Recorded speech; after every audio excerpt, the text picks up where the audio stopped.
place it on your lap, put a screwdriver on it and give it several taps, and it will push the pin out, and you can then remove this front metal. I suggest you slide the inner barrel back into its housing. Take the pin and just push it through and keep it all together. Now what we're going to do is to knock this pin through here, and it comes out the other side. Again, my advice to that is you place this on your lap and you put the screwdriver that will go through the hole on your lap and just knock it gently with the this part of a pair of pliers, so you're not putting too much force. There's the second pin that I've just knocked out from here, and that will now free up this part, which will allow me to take this side off.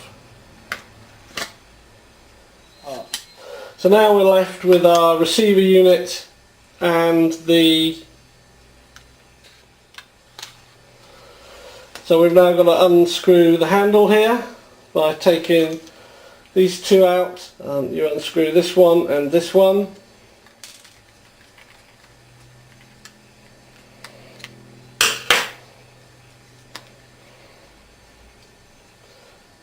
It just comes out. Now your little adjustment disc here, you need to pick that up. If it's falling in there, you need to pointy nose pliers. That must stay with this part because it goes there in the back. To do that, we disconnect the electric motor. Again, a pair of pliers is handy here. And the motor can be extracted. On the motor it should either have a little red mark or a positive sign, and nothing or a negative sign on the other. This one's got a little red mark, so I know that the red cable goes to that terminal. Now what you have to do is way down here there are two screws which are holding this handle on. You need to undo those screws. With both the screws undone, the handle will pull away. Watch your cables. Make sure the cables don't catch on anything.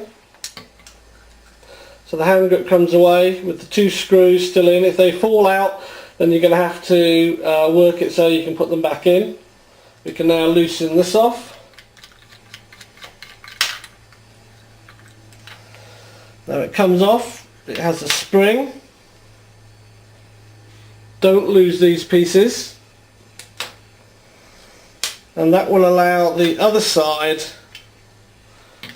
of the mag release to fall through. Put the spring back on and put the button back on, so it's kept all together. Don't need to do it up, just loose enough like that.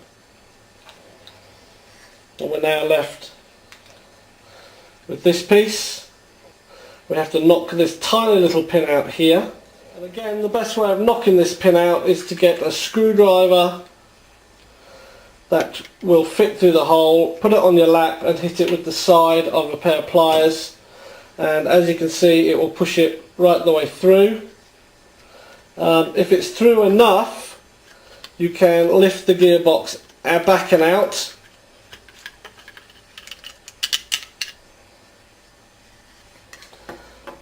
And there is your JLS 1 gearbox.